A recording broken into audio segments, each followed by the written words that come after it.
Understanding Digital Diagnostics Monitoring, DDM-DOM, in optical modules. Digital Diagnostics Monitoring, or DDM, also known as DOM or DMI, is a standardized SFF 8472 feature. It provides real-time visibility into the health of optical transceivers.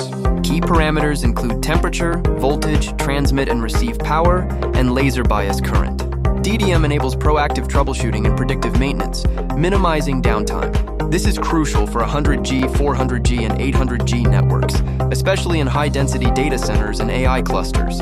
Data is accessed via the I2C interface, using A0H for identification and A2H for real-time diagnostics. Thresholds for warnings and alarms allow engineers to detect early signs of failure. NSComm DDM-enabled modules ensure interoperability with Huawei, Cisco, and other platforms. They provide accurate TX-RX monitoring and lab-verified reliability. Without DDM, network diagnostics remain reactive and error-prone, making DDM essential for modern enterprise optical networks.